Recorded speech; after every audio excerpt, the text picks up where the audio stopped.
Hello everyone, स्वागत है आप सभी का लॉ एंड जुडिशरी क्लासेस में। मैं शिवांगी गुप्ता स्वागत करती हूँ आप सभी का आपके अपने इस यूट्यूब चैनल पे। कैसे हैं आप सभी? उम्मीद करती हूँ आप सभी बहुत अच्छे होंगे और अपनी पढ़ाई को बहुत अच्छी तरीके से जारी रख रहे होंगे। आज हम बात करेंगे भारतीय नागरिक सुरक्षा संहिता यानी कि BNSS के जितने तरीके के जो भी MCQ आपके एग्जाम में बनाए जाते हैं या बनाए गए हैं उन सबको डील करेंगे। साथ ही साथ आज से हमारा BNSS का MCQ सीरीज शुरू हो रहा है, तो जुड़ जाइए आज के क्लास से। और साथ ही साथ इसके पहले मैंने BNS के जितने तरीके के जो भी MCQ बनते हैं एग्जाम में पूरे का पूरा एक पूरा प्लेलिस्ट बना करके रखा है MCQ सीरीज का। तो अगर उसको आपने नहीं देखा है तो जाइए देख लीजिए, और देख लिया है तो बहुत अच्छी बात है, जुड़ जाइए आज के क्लास से। ठीक है, तो चलिए अपने हम लोग क्लास को शुरू करते हैं। लेकिन उसके पहले मुझे अपना फेस वाला रिकॉर्डर हटाना पड़ेगा ताकि आप अच्छी तरीके से सारे क्वेश्चन को डील कर पाए और अपनी पढ़ाई और बेहतर कर पाए। ठीक है, तो चलिए अपने क्लास को हम लोग शुरू करते हैं। वीडियो शुरू करने से पहले एक जरूरी चीज, अगर आपको मेरे साथ जुड़ करके पढ़ना है तो बिल्कुल पढ़ सकते हैं। और इसके लिए जो है बहुत सारे बैचेस चलाए जाते हैं, जैसे कि आपके LLB के सेमेस्टर के लिए ठीक है रिकॉर्डेड बैच चलाए जा रहे हैं जो मात्र 1000 रुपए में है। और अगर उसका केवल और केवल आपको PDF लेना है सेमेस्टर का, एक सेमेस्टर का, तो मात्र 500 रुपए में फीस। और अगर आपको मेरे साथ 1 to 1 पढ़ना है LLB के सेमेस्टर के लिए तो उसकी कीमत 5000 रुपए है। ठीक है, 5000 रुपए रखी गई है, चाहे आप ऑनलाइन पढ़े या ऑफलाइन। ठीक है, वैसे ही UP APO जुडिशरी की मंथली बैचेस चलाए जाते हैं मात्र 700 रुपए में। और अगर आपको UP APO के लिए केवल प्री को टारगेट करते हुए पढ़ना है तो उसकी कीमत मात्र 5000 रुपए रखी गई है, जिसमें हम लोग पूरी तरीके से सारे पांचों जो आपके पेपर हैं उसको कवर करेंगे, प्लस GK GS को भी कवर करेंगे। ठीक है, और अगर आप UP PCS, स्टेट PCS या UP SI RO ARO के लिए पढ़ना चाहते हैं लॉ के पेपर या GS, तो उसकी भी फीस मंथली मात्र 500 रुपए रखी गई है। कॉन्टैक्ट नंबर यहाँ दिया गया है। ठीक है, तो आप क्लास से जुड़ सकते हैं और पढ़ सकते हैं। ठीक है, तो यही एक छोटी सी इंफॉर्मेशन देनी थी मुझे आप लोगों को। तो सबसे पहले देखा जाए तो हम लोग किसके बारे में बात करेंगे? भारतीय नागरिक सुरक्षा संहिता 2023 के बारे में, है ना। और देखा जाए तो ये जो है हमारा संहिता कब से आया, यानी कि लोकसभा में कब पास हुआ, राज्यसभा में कब पारित हुआ, और आपके राष्ट्रपति द्वारा सहमति कब मिली, और साथ ही साथ लागू कब हुआ, है ना। तो इन सबको हम लोग पहले देख लेते हैं। ठीक है, तो लोकसभा में कब आपका पास हुआ था? 20 दिसंबर 2023। फिर आपके जो है राज्यसभा में कब? तो 21 दिसंबर 2023। उसके बाद राष्ट्रपति की सहमति कब मिली? तो 25 दिसंबर 2023। ठीक है, यहाँ लिखा भी हुआ है। और लागू कब हुआ? तो 1 जुलाई 2024। ठीक है, इस दिन क्या हुआ था? लागू हुआ था। ठीक है, तो इसकी कुछ बेसिक चीजें हैं। और हम लोग क्या देख सकते हैं इसके बारे में? तो हम लोग देख सकते हैं कि इसमें कुल कितने आपके चैप्टर हैं? तो 39 चैप्टर हैं। ठीक है, 39 क्या है? चैप्टर हैं। और सेक्शन बात किया जाए तो आपके सेक्शन जो है 531 सेक्शन है। ठीक है, और शेड्यूल यानी कि अनुसूची कितनी है? तो शेड्यूल है आपके 2।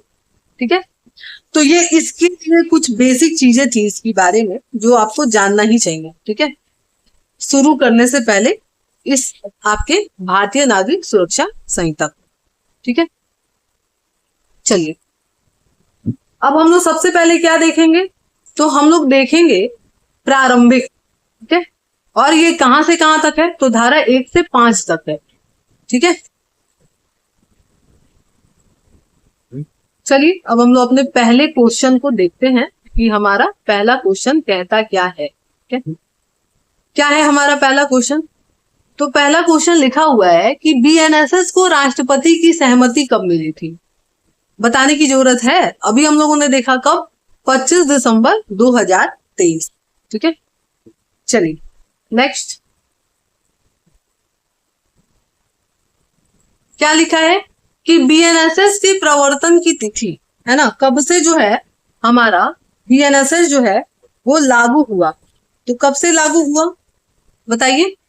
1 जुलाई 2024 में, अभी हम लोगों ने देखा है ना। नेक्स्ट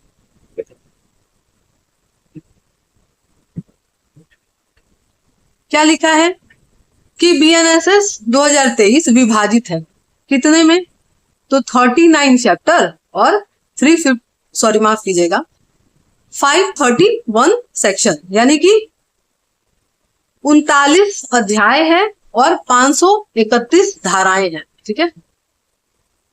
नेक्स्ट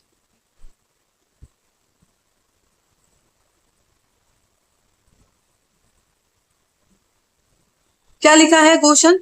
बीएनएसएस का विस्तार है, कहां तक विस्तार है, तो आपके नागालैंड और जनजातीय राज्यों को छोड़ करके संपूर्ण भारत पे, है ना, कुछ अपवादिक परिस्थितियों के अधीन, है ना, यानी कि ऑप्शन नंबर 1। नेक्स्ट क्या लिखा है? निम्नलिखित में से कौन सा सही उत्तर है? पहला, बीएनएसएस के प्रावधान जम्मू कश्मीर राज्य पे लागू नहीं होते हैं।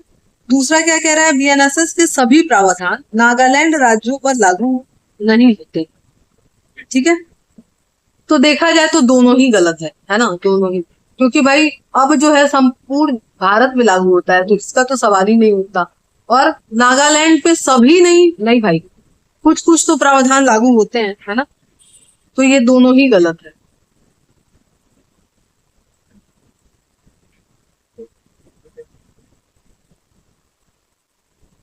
है ना, ऑप्शन नंबर सी हो जाएगा इसमें।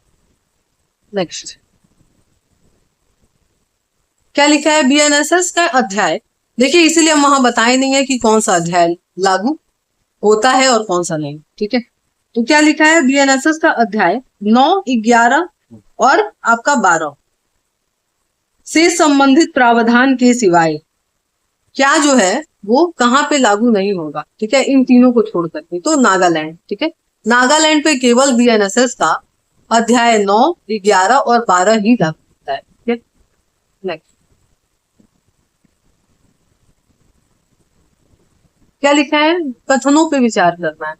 पहला, बीएनएसएस जम्मू कश्मीर राज्य को छोड़ के संपूर्ण भारत पे लागू है, बताइए क्या लग रहा है। फिर कह रहा है दूसरा कि बीएनएसएस का अध्याय 9, 11 और 12 से संबंधित प्रावधान नागालैंड और जनजातीय राज्यों पे लागू नहीं होंगे, बताइए सही लग रहा है आपको। नेक्स्ट क्या कह रहा है कि बीएनएसएस जो है वो 1 जुलाई 2024 से लागू है। और लास्ट क्या कह रहा है? बीएनएसएस का अध्याय 2 दांडिक न्यायालय और कार्यालय को गठन के बारे में बताता है। तो देखा जाए तो तीसरा और चौथा ही सही लग रहा है ना, बाकी कोई सही नहीं है। तो ऑप्शन नंबर क्या हो जाएगा बताइए? ऑप्शन नंबर बी हो जाएगा। नेक्स्ट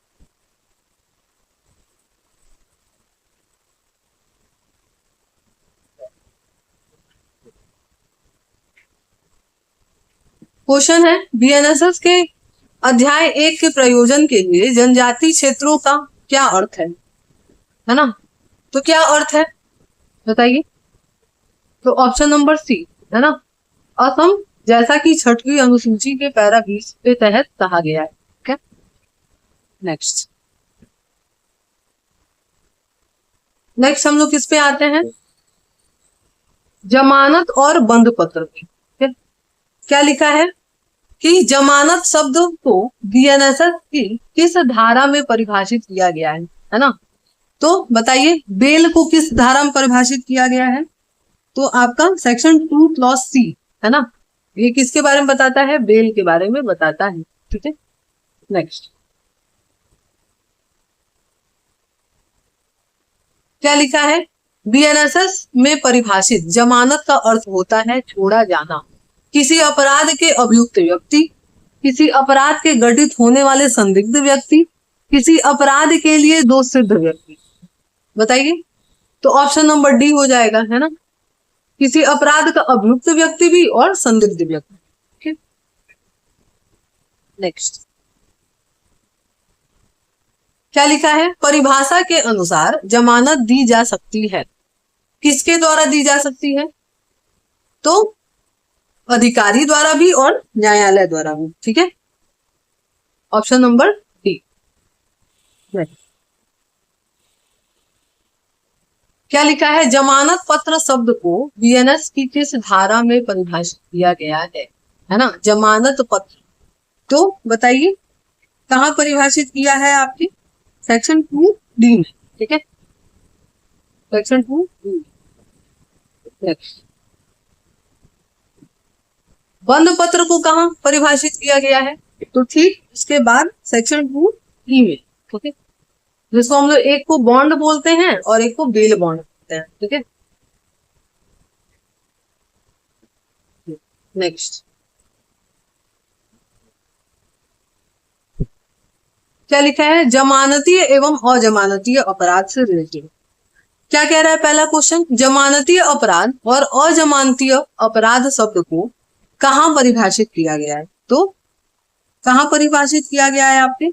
सेक्शन 2F में। ठीक है, सेक्शन 2F। नेक्स्ट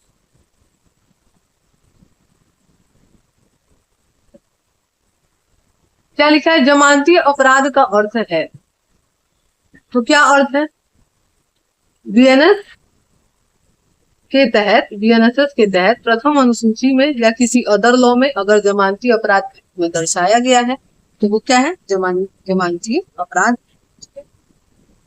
नेक्स्ट क्या लिखा है? निम्नलिखित कथनों पे विचार करना है कि बीएनएसएस के अंतर्गत जमानती अपराध का अर्थ क्या है। तो क्या लिखा है? ऐसा अपराध जो प्रथम अनुसूची में जमानत के रूप में दर्शाया गया है। सही बात है। फिर क्या कह रहा है कि ऐसा अपराध जिसे तत्समय लागू किसी अन्य विधि द्वारा जमानती बनाया गया है। ये भी सही है। फिर कह रहा है डांडिक विधि में बताए गए अन्य सभी अपराध। ठीक है, तो ऑप्शन ए और बी जो है वही सही हो जाए। ठीक है, यानी ऑप्शन नंबर सी। नेक्स्ट क्या लिखा है?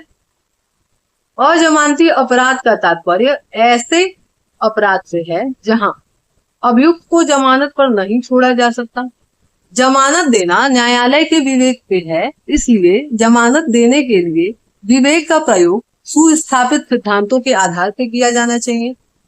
नेक्स्ट, विचारण न्यायालय में विचारण प्रारंभ होने के बाद भी अभियुक्त को जमानत देने पे विचार किया जाता है। केवल उच्च न्यायालय द्वारा जमानत दिया जाता है। तो यहाँ पे क्या हो जाएगा? क्या लग रहा है आपको? तो ऑप्शन नंबर बी। ठीक है, ये सही है। नेक्स्ट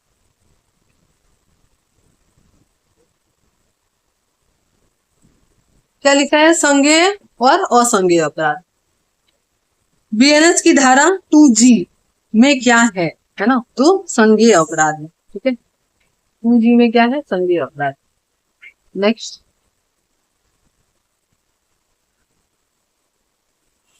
क्या लिखा है? संज्ञेय अपराध का अर्थ क्या है? क्या अर्थ है? जिसमें पुलिस अधिकारी बिना वारंट के क्या कर सकती है? गिरफ्तार कर सकती है। नेक्स्ट क्या लिखा है? निम्नलिखित में से कौन सा संज्ञेय अपराध में लागू नहीं होता है? ठीक है, तो क्या नहीं लागू होता है? जो 2 वर्ष से कम के कारावास वाले मामले होते हैं वो नहीं होते हैं इसमें। ठीक है, यहाँ ऑप्शन सी हो जाएगा। नेक्स्ट क्या लिखा है? संज्ञेय मामले में पुलिस को ये अधिकार होगा कि क्या अधिकार होगा कि वो क्या कर सकता है? बिना वारंट के गिरफ्तार कर सकता है और अन्वेषण की शक्ति भी होगी, है ना? इन्वेस्टिगेशन की भी शक्ति। ठीक है, क्लियर है? चलिए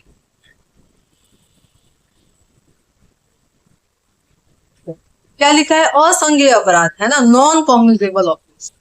तो कहाँ है? सेक्शन 2O में। ठीक है, संभवतः यहाँ लिखना चाहिए था उसको section 2 clause 1 sub clause O। ठीक है, ये है, ध्यान रखिएगा, ओ ध्यान रखिएगा बस, बाकी हो जाएगा।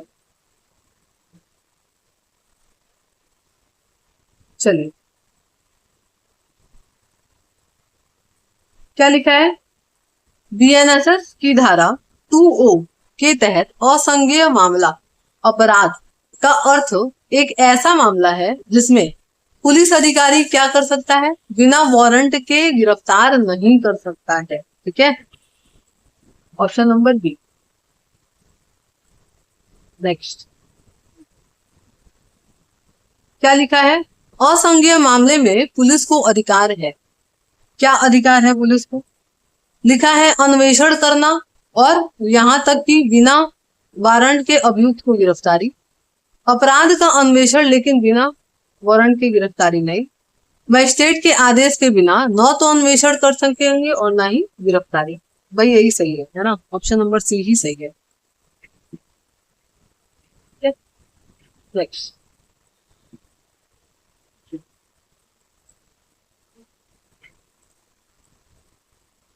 क्या लिखा है? असंज्ञेय अपराध में अन्वेषण की अनुमति निम्नलिखित द्वारा दी जा सकती है। किसके द्वारा दी जा सकती है बताइए? तो जिस मजिस्ट्रेट के पास मामले का विचारण करने की क्या है, शक्ति है, वही क्या कर सकता है? अन्वेषण का आदेश दे सकता है। ठीक है, तो ऑप्शन नंबर 3 हो जाएगा। नेक्स्ट, क्या लिखा है? सेक्शन 2H के तहत परिवाद हो सकता है। कैसे हो सकता है? तो लिखित या मौखिक किसी भी तरीके से। नेक्स्ट, परिवाद का अर्थ है, क्या अर्थ है? तो अपराध करने वाले ज्ञात या अज्ञात व्यक्ति के विरुद्ध कार्यवाही की जाने की दृष्टि से मौखिक या लिखित रूप में कथन। ठीक है, इसी को हम क्या कहते हैं? परिवाद कहते हैं। नेक्स्ट,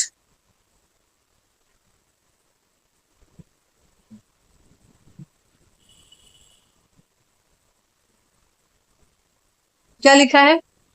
परिवार निम्नलिखित से संबंधित हो सकती है। किससे संबंधित हो सकती है? तो संज्ञेय मैटर हो या असंज्ञेय हो, इससे कोई फर्क नहीं पड़ता। ठीक है, ऑप्शन नंबर नेक्स्ट, क्या लिखा है? बीएनएसएस के अनुसार निम्नलिखित में से कौन सा कथन सत्य नहीं है?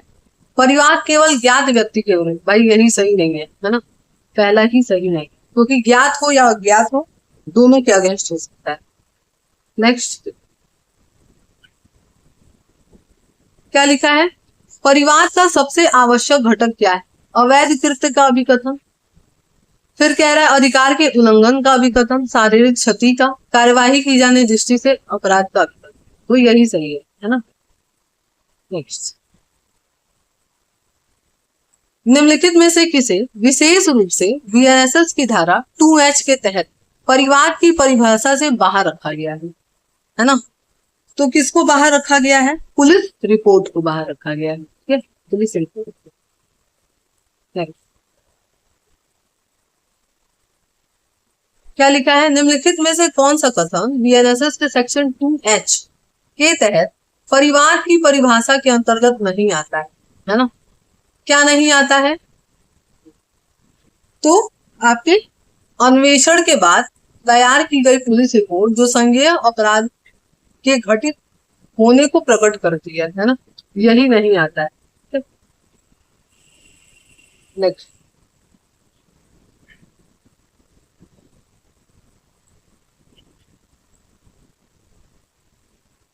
क्या लिखा है? किसी मामले में पुलिस अधिकारी द्वारा की गई रिपोर्ट जो अन्वेषण के बाद असंज्ञेय अपराध का प्रकटन करती है मानी जाएगी। क्या माना जाएगा? तो परिवाद माना जाएगा। ठीक है, नेक्स्ट, क्या लिखा है? किसी मामले में पुलिस अधिकारी द्वारा दी गई रिपोर्ट जो परीक्षा के बाद असंज्ञेय अपराध के घटित होने को प्रकट करता है, क्या कहा जाता है बताइए? तो क्या माना जाएगा? शिकायत माना जाएगा, है ना, परिवाद माना जाएगा। नेक्स्ट, अन्वेषण और जांच से क्या कह रहा है कि जांच जो है वो किस धारा में परिभाषित है? इंक्वायरी, तो 2A में। नेक्स्ट, क्या लिखा है? बीएनएसएस के तहत जांच किसके द्वारा की जाती है? तो किसके द्वारा? न्यायालय या मजिस्ट्रेट के द्वारा। नेक्स्ट, जांच मजिस्ट्रेट द्वारा इस दृष्टि से की जाती है। किस दृष्टि से? ताकि प्रथम दृष्टया पता चले कि मामला बन रहा है या नहीं। नेक्स्ट,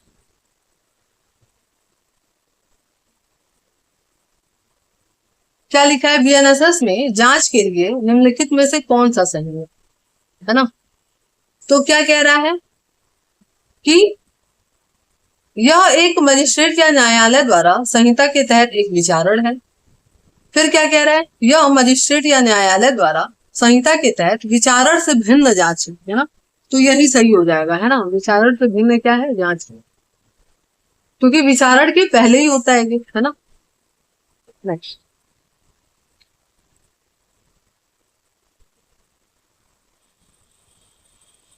क्या लिखा है? बीएनएसएस के तहत गलत प्रक्रिया को इंगित कीजिए। जांच एक न्यायालय द्वारा की गई कार्यवाही है। आरोप विरचित होने के बाद जांच की जाती है, आरोप विरचित करने के पहले की जाती है। तो भाई आरोप विरचित करने के बाद नहीं की जाती है, पहले की जाती है। क्या? नेक्स्ट,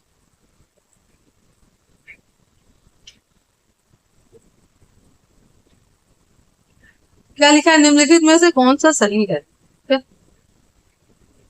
क्या लिखा है? जांच का मतलब मजिस्ट्रेट या न्यायालय द्वारा बीएनएसएस के तहत आयोजित विचारण सहित प्रत्येक जांच से है। नेक्स्ट, जांच का मतलब मजिस्ट्रेट या न्यायालय द्वारा बीएनएसएस के तहत आयोजित विचारण से भिन्न जांच से है। फिर क्या कह रहा है? जांच मजिस्ट्रेट द्वारा किए गए साक्ष्य के संग्रहण के लिए बीएनएसएस के तहत सभी कार्यवाही शामिल है। तो क्या सही हो जाएगा? ऑप्शन नंबर बी सही हो जाएगा। ठीक है, विचारण से भिन्न है। ठीक है, नेक्स्ट, जब कोई परिवाद मजिस्ट्रेट के समक्ष प्रस्तुत की जाती है और मजिस्ट्रेट परिवादकर्ता और साक्ष्यों की परीक्षा करने के लिए आगे बढ़ता है, तो मजिस्ट्रेट करता क्या है? बताइए क्या करता है? तो जांच करेगा। ठीक है, तभी तो आरोप विरचित करेगा, इसके बाद चार्ज फ्रेमिंग करता है। नेक्स्ट, सेक्शन 2L परिभाषित करता है किसको? अन्वेषण को। ठीक है, इन्वेस्टिगेशन। नेक्स्ट, क्या लिखा है? बीएनएसएस के तहत अन्वेषण किसके द्वारा किया जाता है? तो किसके द्वारा? केवल और केवल पुलिस अधिकारी के द्वारा। ठीक है, और किसी के द्वारा नहीं। नेक्स्ट,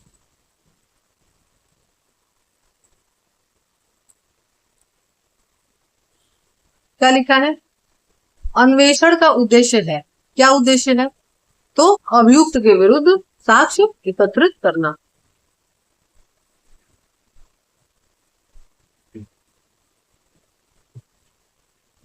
बीएनएसएस की धारा 2L के तहत प्रावधानिक अन्वेषण के संबंध में क्या गलत है ना? तो बताइए क्या गलत लग रहा है इसमें? तो ऑप्शन नंबर सी हो जाएगा, है ना। मजिस्ट्रेट तो करता नहीं है। ठीक है, ऑप्शन नंबर सी।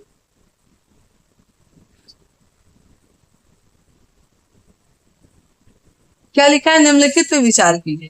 अन्वेषण एक पुलिस अधिकारी द्वारा किया जाता है, सही बात है। अन्वेषण का उद्देश्य साक्ष्य एकत्रित करना है, ये भी सही है। फिर क्या लिखा है? अन्वेषण एक न्यायिक कार्यवाही है, नहीं भाई, न्यायिक कार्यवाही नहीं है। फिर क्या लिखा है कि न्यायिक कार्यवाही नहीं है, तो पहला, दूसरा और चौथा सही है ना। तो क्या हो जाएगा? ऑप्शन नंबर बी हो जाएगा। नेक्स्ट,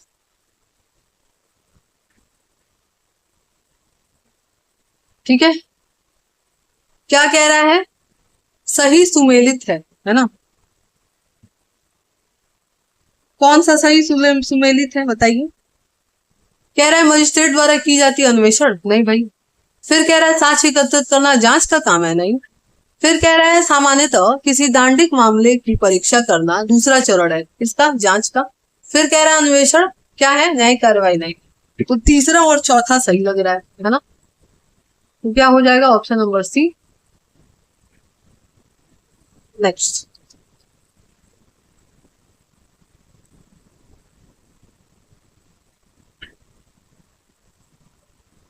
क्या लिखा है, अन्वेषण की परिभाषा के संदर्भ में जहां किसी विशेष अधिनियम का कोई भी प्रावधान इस संहिता के प्रावधानों के साथ असंगत है, क्या होगा इसका। तो विशेष अधिनियम के प्रावधान अभिभावी होंगे, है ना। कहीं भी जनरल लॉ और स्पेशल लॉ में विवाद होगा तो जीतेगा कौन, स्पेशल लॉ। ठीक है, नेक्स्ट, क्या लिखा है, न्यायिक कार्यवाही जो है वो किस धारा में परिभाषित है ना, जुडिशियल प्रोसीडिंग। तो कहां पे है, 2M में। नेक्स्ट, कोई भी कार्यवाही जिसके दौरान शपथ पे साक्ष्य लिया जाता है क्या कहलाता है ना। तो क्या कहलाता है, न्यायिक कार्यवाही कहलाता है। नेक्स्ट, क्या लिखा है, निम्नलिखित में से कौन सा न्यायिक कार्यवाही नहीं है। तो बताइए, मध्यस्थ के समक्ष, है ना, क्योंकि ये न्यायालय में तो आती नहीं है। नेक्स्ट, निम्नलिखित में से कौन सा न्यायिक कार्यवाही नहीं है ना, राय बताइए। तो पहचान परेड जो है के अंतर्गत किए जाने वाला काम क्या है, न्यायिक कार्यवाही में नहीं आता है ना, जिसको हम लोग शिनाख्त परेड भी कहते हैं।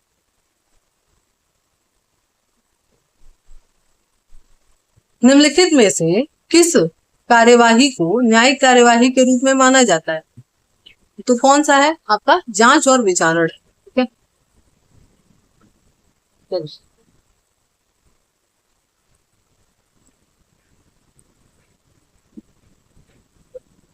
क्या लिखा है, समन और वारंट मामला, है ना। बीएनएसएस के तहत समन मामले को परिभाषित करता है, कौन परिभाषित करता है, सेक्शन 2X। नेक्स्ट, क्या लिखा है, समन का अर्थ ऐसे अपराध से संबंधित है जो क्या है, तो आपके 2 वर्ष से अधिक के कारावास से दंडनीय है। वो क्या है, सॉरी माफ कीजिएगा, 2 वर्ष से कम के कारावास से जो दंडनीय है वो क्या है, आपके समन मामला है। ठीक है, 2 वर्ष से अधिक का तो वारंट हो जाएगा। नेक्स्ट,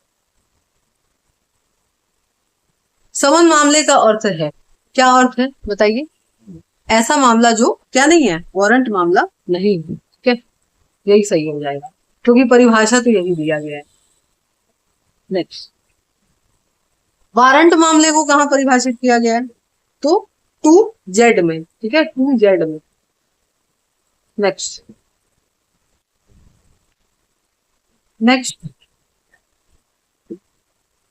मृत्युदंड, आजीवन कारावास या 2 वर्ष से अधिक के कारावास से दंडनीय अपराध से संबंधित मामले को क्या कहा जाता है, तो वारंट मामला, है ना। नेक्स्ट, क्या लिखा है, 2 वर्ष से अधिक के कारावास से दंडनीय अपराध क्या कहे जाते हैं, आपके वारंट मामले कहे जाते हैं। नेक्स्ट,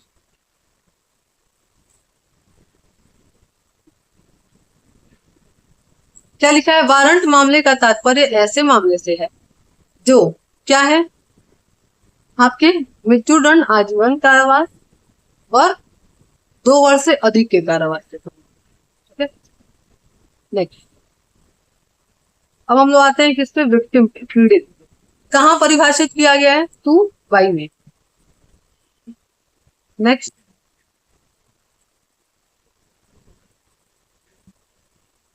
2Y के तहत पीड़ित शब्द के संबंध में कौन सा कथन सही नहीं है ना। तो इसमें क्या लिखा है, इसमें संरक्षक नहीं बल्कि विधिक उत्तराधिकारी शामिल है, यही गलत है ना, सब शामिल है।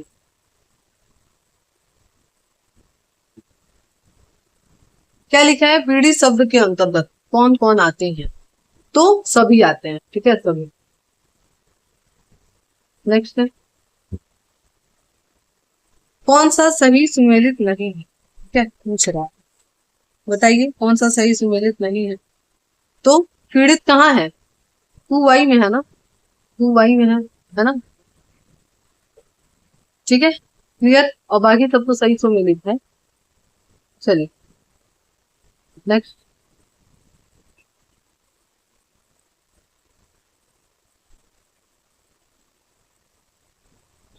क्या लिखा है? ऑडियो वीडियो इलेक्ट्रॉनिक, है ना, शब्द दृश्य इलेक्ट्रॉनिक को परिभाषित किया गया है कहाँ? सेक्शन 2A में परिभाषित किया गया। नेक्स्ट। क्या लिखा है? इलेक्ट्रॉनिक संसूचना, है ना, कहाँ? तो 2I में। नेक्स्ट कह रहा है इलेक्ट्रॉनिक संसूचना में संसूचना का अर्थ क्या है? तो हर तरह की जानकारी, है ना, हर तरह की संसूचना। नेक्स्ट, अपराध शब्द को कहाँ परिभाषित किया गया है? तो 2Q में, है ना। नेक्स्ट, पुलिस रिपोर्ट को कहाँ? सेक्शन 2T में परिभाषित किया गया। नेक्स्ट है, पुलिस रिपोर्ट का क्या अर्थ है? तो पुलिस रिपोर्ट जो सेक्शन 193 क्लॉज 3 के तहत मजिस्ट्रेट को भेजी गई होती है, वही रिपोर्ट है। ठीक है। नेक्स्ट, लोक अभियोजक, है ना, पब्लिक प्रोसिक्यूटर को कहाँ परिभाषित किया गया है? सेक्शन 2V में परिभाषित किया गया है। नेक्स्ट,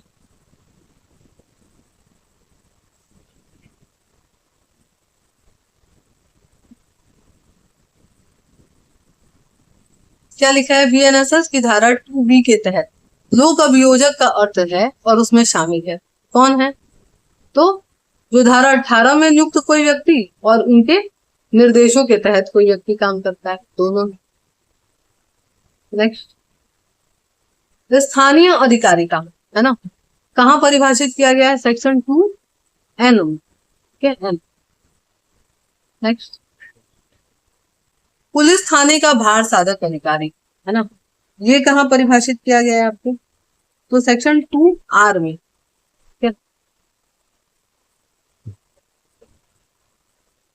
पुलिस स्टेशन, ये कहाँ परिभाषित है आपका? पुलिस स्टेशन तो सेक्शन 2U में परिभाषित है। नेक्स्ट,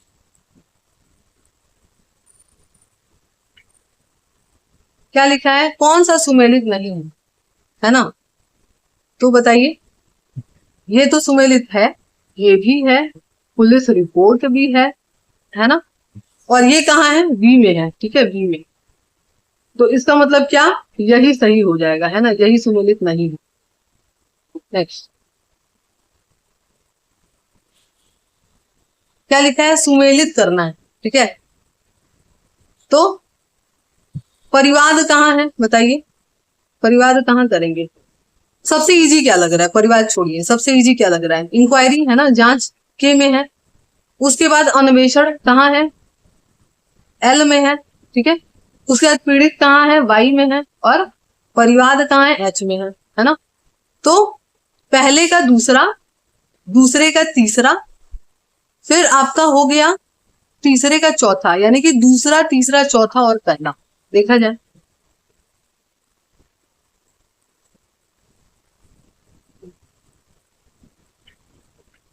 कहाँ हो गया? Option number B. नेक्स्ट, क्या लिखा है? कौन सुमेलित नहीं है? बताइए, कौन सुमेलित नहीं है? क्यों में क्या है? अपराध की परिभाषा है ना, तो यही सुमेलित नहीं है। नेक्स्ट, क्या लिखा है? निम्नलिखित में से कौन सा कथन सही है जो शब्द और अभिव्यक्तियां बीएनएसएस में प्रयुक्त हैं लेकिन परिभाषित नहीं है? उनका वही अर्थ होगा जो उन्हें दिया गया है ना। कहाँ दिया गया है बताइए? तो आपके भारतीय न्याय संहिता और ITS, है ना, सूचना प्रौद्योगिकी अधिनियम में। नेक्स्ट, क्या लिखा है? कौन सा कथन सही है पूछ रहा है ना, कौन सा कथन सही है ये पूछ रहा है। तो आपका हो जाएगा संहिता में निहित प्रावधान अन्य अधिनियमों के प्रावधान भारतीय न्याय संहिता के अलावा अन्य विधि में जांच और अन्वेषण विचारण विनियमित करते हैं, है ना। तो ऑप्शन नंबर क्या हो जाएगा? सी। नेक्स्ट क्वेश्चन,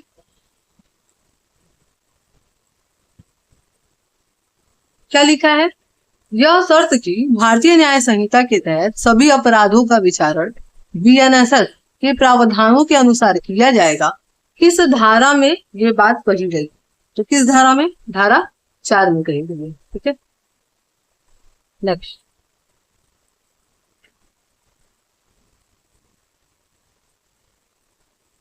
क्या कह रहा है कि व्यावृत्ति खंड कहाँ दिया गया है ना, व्यावृत्ति खंड सेविंग क्लॉज जो है वो किस धारा में है? ठीक है, तो इसका ऑप्शन नहीं है, इसका आंसर हम बता दे रहे हैं आपको, धारा 5 है। ठीक है, धारा 5 में ये बात क्या कहा गया है? कहा गया है। ठीक है, क्लियर है? तो यहाँ पे जो है हमारा आज का एमसीक्यू का लेक्चर समाप्त होता है।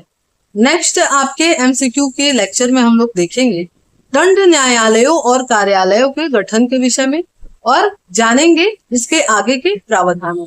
ठीक है, तो चलिए, उम्मीद है आज का एमसीक्यू वाला लेक्चर आपको पसंद आया होगा। अगर पसंद आया है तो वीडियो को लाइक जरूर करिएगा। चैनल को सब्सक्राइब नहीं करा है तो सब्सक्राइब कर लीजिए, बेल आइकन को प्रेस कर लीजिए ताकि जब भी वीडियो आए सबसे पहले उसका नोटिफिकेशन मिल जाए।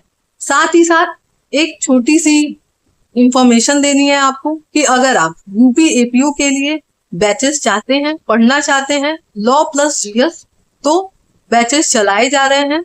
उसकी कीमत मात्र 5,000 रुपए में है, जिसमें आपको लॉ प्लस जीएस सारे कंप्लीटेड पूरी तरीके से प्री को फोकस करते हुए पढ़ाए जा रहे हैं। ठीक है, तो अगर आपको बैचेस लेने हैं तो बिल्कुल ले सकते हैं। ठीक है, तो चलिए, उम्मीद है आगे भी आप ऐसे ही जुड़े रहेंगे क्लास से और अपने इस परिवार को और आगे बढ़ाते रहें। ठीक है, तो शेयर करते रहिए क्लास को और बने रहिए, जुड़े रहिए।